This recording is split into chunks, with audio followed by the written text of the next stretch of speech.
La rentrée est souvent associée à des dépenses comme l'achat de fournitures, la souscription à des abonnements, l'inscription à des activités diverses et variées, etc.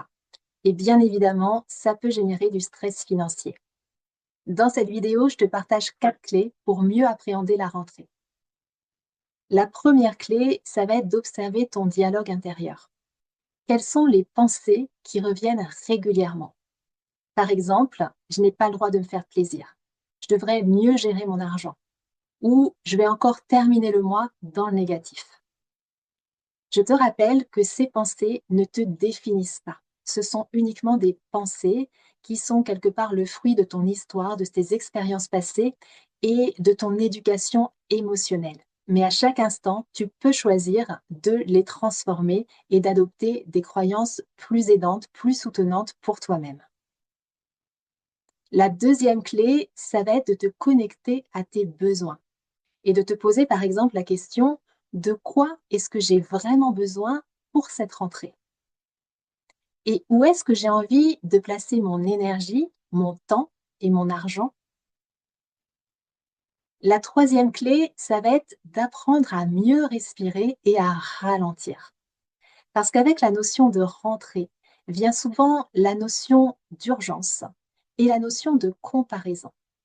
Et bien évidemment, ça peut réveiller d'anciennes blessures comme la peur du manque, comme la honte ou d'autres émotions vraiment désagréables. Et l'idée, ça va être de s'offrir des espaces où tu vas pouvoir accueillir toutes ces émotions et où tu vas pouvoir te poser, où tu vas pouvoir lâcher prise au lieu d'essayer de vouloir tout contrôler. Puisqu'à moyen et long terme, eh bien, prendre de grandes respirations, s'offrir des pauses, s'offrir le cadeau du temps est bien plus bénéfique pour tes projets et tes aspirations financières. Et la quatrième clé, ça va être de noter dans ton agenda des rendez-vous réguliers avec l'argent pour faire, voire refaire ton budget. Parce que poser des chiffres, ça va te permettre d'avoir de la visibilité sur tes finances, sur tes entrées et tes sorties d'argent. Ça va vraiment te donner de la clarté et ça peut vraiment te soutenir sur le moyen et le long terme.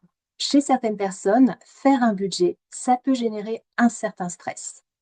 L'idée ici, ça va être de le faire dans la douceur, dans la bienveillance, de vraiment prendre rendez-vous avec l'argent comme un date amoureux. Vraiment de poser un cadre sécurisant, agréable, confortable. Peut-être que tu peux diffuser une musique que tu aimes bien, diffuser une odeur qui te fait du bien. Et vraiment prendre le temps pour te connecter à toi-même, te connecter à tes ressentis, te connecter à l'argent et à tes projets pour le moyen et le long terme. Et l'idée, c'est de faire ton budget avec beaucoup de bienveillance, beaucoup de douceur avec toi-même, envers toi-même, et de mettre de côté ton critique et ton juge intérieur. J'espère que ces clés t'ont apporté de la valeur et je te souhaite une douce rentrée.